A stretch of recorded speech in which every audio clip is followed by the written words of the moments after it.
सुनहि अनुमोदन करहि, ते गोपद एव भव निधि तरहि।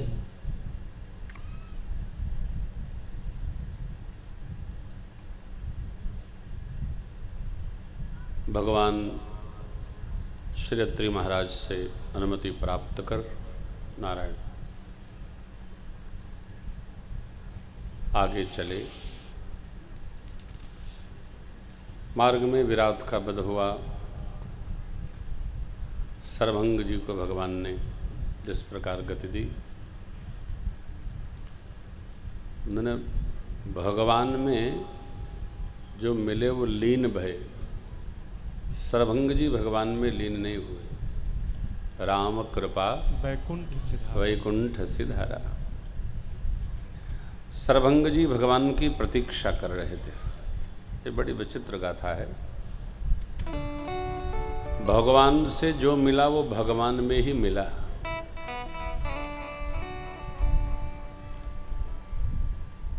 परंतु सर्वभंग जी ऐसे ऋषि हैं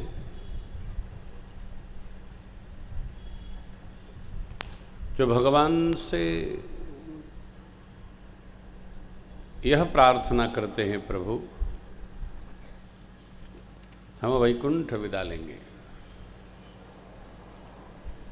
और भगवान तो भागवतों भक्तों के अनुसार अपनी रचना बना लेते। अर्थात भगवान का भजन करके भगवान से जो चाहे वो प्राप्त हो सकता है। भजन से हो सकता है, सेवा से हो सकता है, स्मरण से हो सकता है। भगवान अपनी इच्छा की रक्षा नहीं करते, क्योंकि वो तो अनीह हैं, इच्छा उनको होती ही नहीं है। परंतु भक्तों की कोई भावना हो, भगवान उसका अवश्य ख्याल रखते।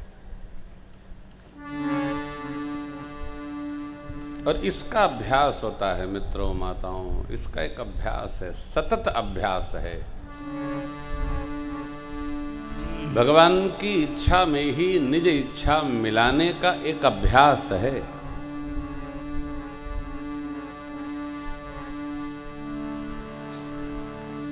जो लोग भगवान के भरोसे रहते हैं, फिर वो भगवान के ही भरोसे रहते हैं, फिर वो अपने और जगत के भरोसे नहीं रहते, किसी भी व्यवहार में नहीं रहते। परमात्मा आगे बढ़े। अनेक ऋषि मुनि संग में हैं। अस्थियों का समूह दिखा। प्रभु ने पूछा, मुनिगणों ने कहा, प्रभु निश्चर निकर सकल मुनि खाए खाए, सुनि रघुनाथ जल छाए।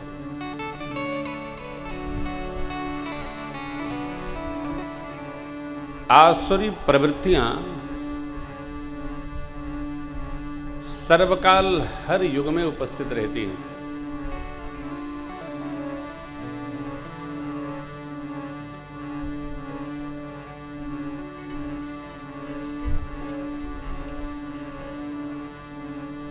कोई ऐसा युग नहीं है जब ये दैवी, सुरी और आसुरी प्रवृत्ति उपस्थित न हो। हमारे आपके जीवन में भी रहती है।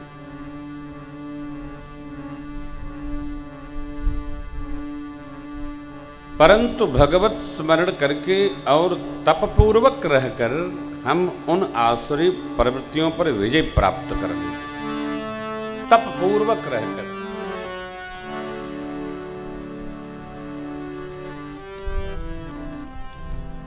तपश्चर्या से जीव की आत्मा पुष्ट होती है, विश्वास दृढ़ होता है तपश्चर्या से। जो भजता है उसको विश्वास होता है, जो भजता नहीं है उसको विश्वास नहीं।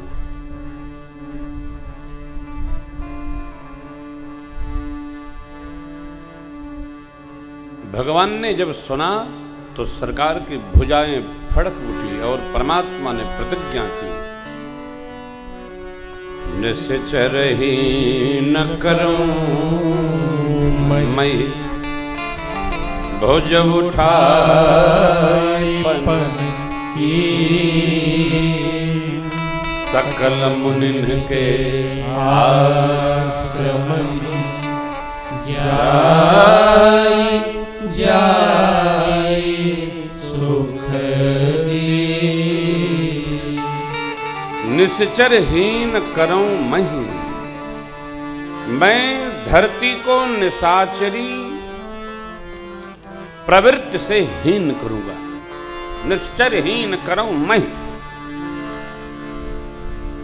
भगवान ने कहा जो प्रवृत्तियां हैं निशाचरी, उनसे मैं इस धरती को हल्का करूंगा, मुक्त करूंगा। देखिए कोई वंश नहीं है, कोई कुल निशाचर का नहीं है, आचरण निशाचर का है।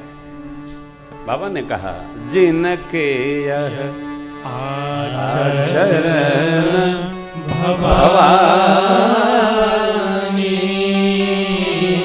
ते जानहु निश्चर सब प्राणी। कौन कौन आचरण?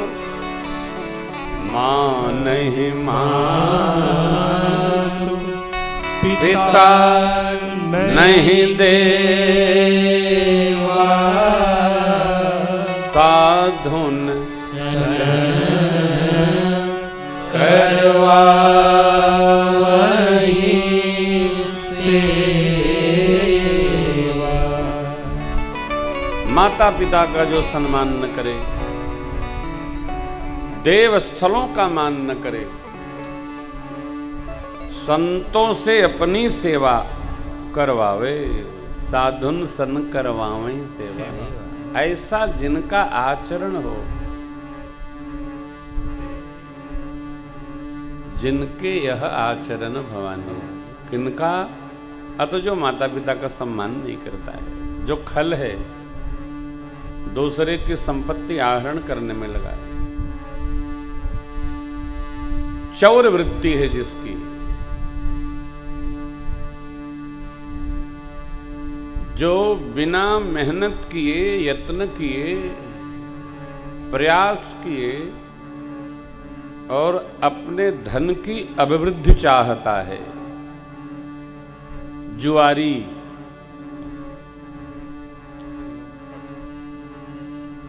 जुआरी कौन? थोड़ा लगाकर अधिक की जिसको प्राप्ति चाहने की भावना है, वो जुआरी है।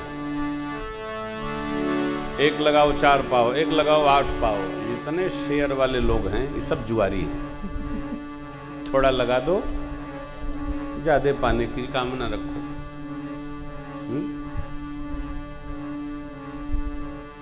नारायण सेराम। थोड़ा लगाकर अधिक की कामना, ये जुआ है।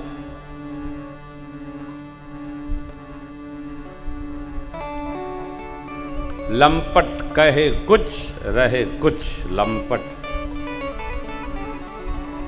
दूसरे के धन पर जिनकी दृष्टि लगी ही रहती है, कैसे उनके पास से हमारे पास आ जाए।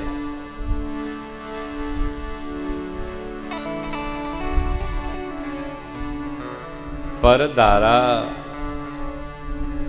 दूसरे की स्त्री पर जिसकी दुर्दृष्टि है, कुदृष्टि है, दुर्भाव है, परदारा। तब है मां नहीं मां तो पिता नहीं देवा। ऐसा जिनके आचरण में है, ये सब निशाचर है। भूत भावन भगवान शिव कहते हैं, निशाचर कोई कुल नहीं है कि इस कुल में जन्म लेगा। रावण तो ब्राह्मण कुल में जन्म, उत्तम कुल पुलस्त कर नाती, शिव विरंच पूजे बहु भांति।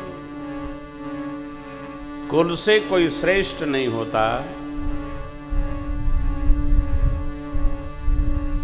और वर्ण श्रेष्ठ प्राप्त हो जाए तो जीव आचरण श्रेष्ठ नहीं होता।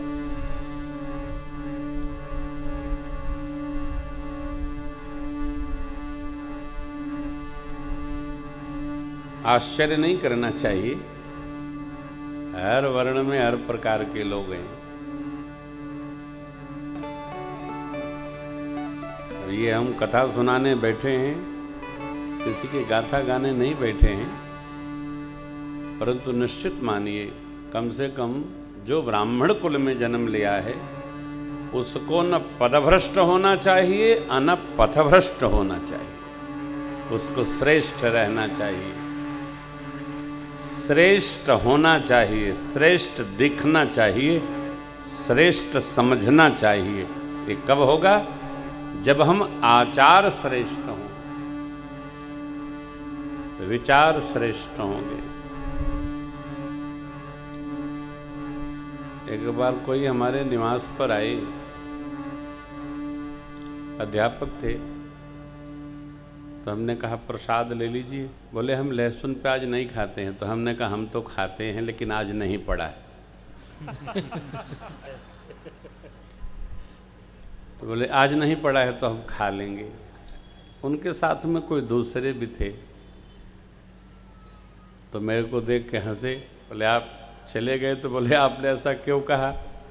मैंने कहा इनकी क्या कहें, बुद्धि के वृंदावन। सामने ठाकुर द्वारी है, यहाँ दवाई के लिए तो लहसुन प्याज घर में आता नहीं है, खाना तो दूर की बात। लेकिन जिसकी बुद्धि देखिए, जो अपने घर में खाता है वही दूसरे के घर में जाके अधिक बताता है। अरे भाई हम वैष्णव हैं, हम कंठी धारण किए हैं, तो हम इस चक्कर में क्यों पड़ेंगे? वैष्णव तामसी वस्तु पाएगा ही नहीं, वो पाएगा तो उसकी प्रवृत्ति बिगड़ जाएगी। वैष्णव क्यों पाएगा? आजकल तो बड़े बड़े कथावाचक लोग बताते हैं कि लहसुन खाओ तो गठिया नहीं होगी। अब आप मिलेंगे अकेले में तो बताएंगे हमारे तो गांठों में दर्द हो रहा है, इसलिए हम खा रहे हैं। ध्यान रखना, आचार विचार से हमारा विहार और व्यवहार बनता है। इसलिए असन वही जाए जो हमारे मन को शुद्ध और शांत रखे। हम न समर्थन करते हैं न विरोध करते।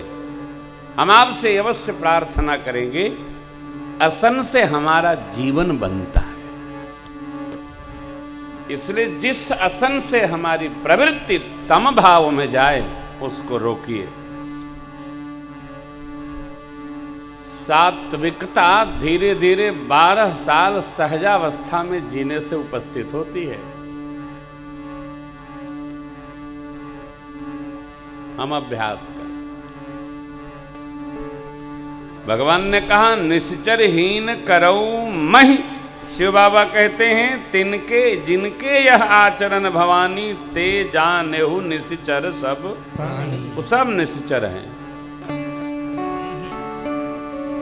हम प्रवृत्ति से निश्चर होते हैं, असुर सुर होते हैं। हमारी प्रवृत्ति सात्विक हो, हमारा आचरणशील संपन्न हो। ऐसे ही नहीं, भगवान आगे बढ़े। अगस्त महाराज के शिष्य श्रद्धेय सुदक्षिण जी महाराज से भेंट भई। सुदक्षिण जी भगवान के बड़े ही प्रिय भक्त हैं। भगवान ने उनको दर्शन दिया, सुदक्षिण जी को माध्यम बनाया प्रभु ने, अगस्त महाराज तक पधारे। अगस्त जी को दंडवत किया प्रभु ने, आशीष पाए। अगस्त जी ने वह 31वां बाण जो एक बाण था महाराज रघु ने निकाला था रावण को मारने के लिए, तब जब कुबेर पर धावा बोलकर वो पुष्पकयान छीन लाया था। भगवान ब्रह्मा प्रत्यक्ष हुए, बोले महाराज ये आपके मारने से भी मरने वाला नहीं है, बाण भी रित होगा। अस्तु कृपा बनाइए, ये बाण मुझे दीजिए, मैं इसको अगस्त जी के यहाँ संरक्षित करवाता हूँ। जब आपके वंश में ब्रह्म अवतार लेंगे उनके कर से ही ये बाण जब चलेगा तब रावण की अंतिम स्थिति आएगी। हर कार्य का समय निश्चित है, हर मनुष्य की अवस्था निश्चित है। परमात्मा की सहज व्यवस्था सुनिश्चित है। आदित्य हृदय स्तोत्र का पाठ कराया है अगस्त्य महाराज ने। यह आपके लिए कवच होगा। रणांगण में भी मैं आकर आपको स्मरण कराऊंगा। भगवान यहाँ रहे, कुछ सत्संग भया और अगस्त्य महाराज के बताए अनुसार गोदावरी गंगा के तट पर भगवान कुटिया बनाने के लिए आगे बढ़े। मार्ग में श्री गिद्धराज जटायु जी से भेंट भई। गिद्धराज सो भेंट भई बहुविधि प्रीति बढ़ा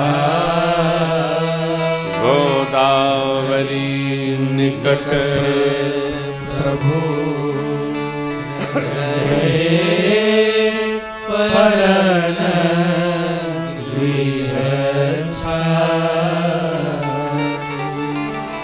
भगवान पर्ण कुटिया बनवाकर और गोदावरी गंगा के पावन तट पर पंचवटी में वास करने लगे।